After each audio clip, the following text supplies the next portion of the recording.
សម័យឧដុង្គសតវត្សទី17ដល់ពាក់កណ្ដាលសតវត្សទី19មានព្រះមហាក្សត្រគ្រងរាជ្យ27អង្គជាសម័យកាលពោពេញដោយទំនាស់ដណ្ដើមរាជ្យបង្ហូរឈាមក្នុងខ្សែរាជវង្សានុវង្សក្សត្រខ្លះទៅពឹងសៀមខ្លះទៅពឹងយួនកម្ពុជាទាំងមូលក្លាយជាទីលានសមរភូមិប្រយុទ្ធដែលធ្វើឲ្យសៀមនិងយួនមានឱកាសលេបត្របាក់ទឹកដីខ្មែរបន្តិចម្ដងរហូតសល់មួយបង្វិចតូចក្នុងផែនទីពិភពលោក 1. ព្រះបាទបរមអង្គតន់ទី1 1596ដល់1599ដ៏មានការដឹងគុណចំពោះលោកវីឡូសូនិងលោកលូវីសដែលបានលើកទ្រង់ឲ្យឡើងសោយរាជ្យព្រះអង្គបានលើកលោកទាំងពីរជាស្ដេចត្រាញ់ចុងក្រោយទាំងព្រះរាជានិងលោកទាំងពីរបានសគត់ក្នុងព្រឹត្តិការណ៍បោះបោររបស់ចាម 2. 1599ដល់1600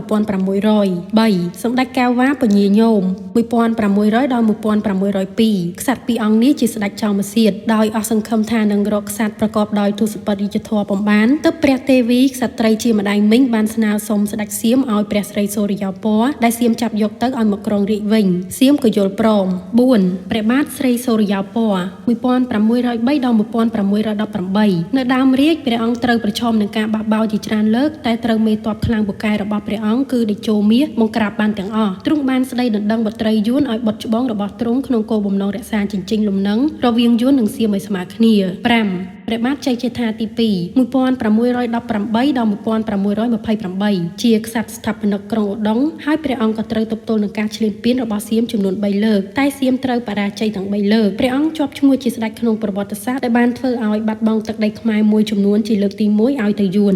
6. ព្រះបាទឧទ័យមហារាជឧបរាជ1628ដល់1629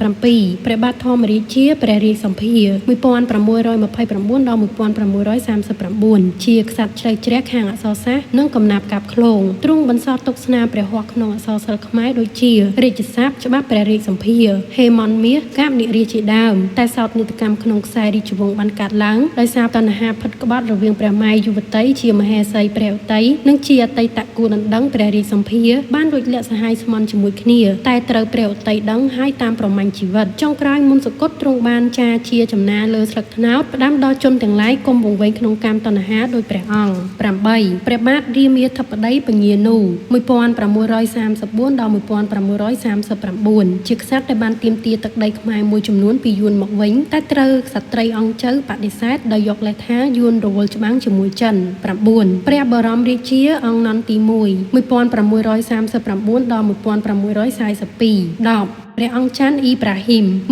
1642ដល់1658ជាក្សត្រមួយអង្គក្នុងប្រវត្តិសាស្ត្រខ្មែរដែលគោរពសាសនាអ៊ីស្លាមនិងមានភរិយាជាជនជាតិចាមព្រមទាំងស្ម័គ្របពួកចុងក្រោយព្រះអង្គច្បាំងចាញ់យួនក៏ត្រូវយួនចាប់ដាក់ទ្រង់ដែកហើយធ្វើគុតទៅ 11. ព្រះបរមរាជាអង្គសូ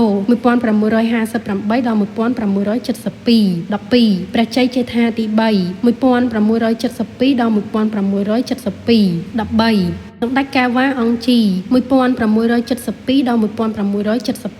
14. ព្រះជ័យជេដ្ឋាទី4ការគ្រងរាជ្យលើកទី1 1675ដល់1695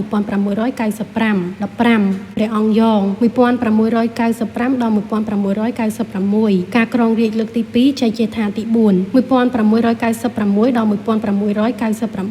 16. សម្ដេចកែវ៉ាអង្គអឹមការគ្រងរាជ្យលើកទី1 1699ដល់1700ការគ្រងរាជ្យលើកទី3ជ័យជេដ្ឋាទី4 1700ដល់1702 17. ព្រះស្រីធម្មរាជាធិបតីការគ្រងរាជ្យលើកទី1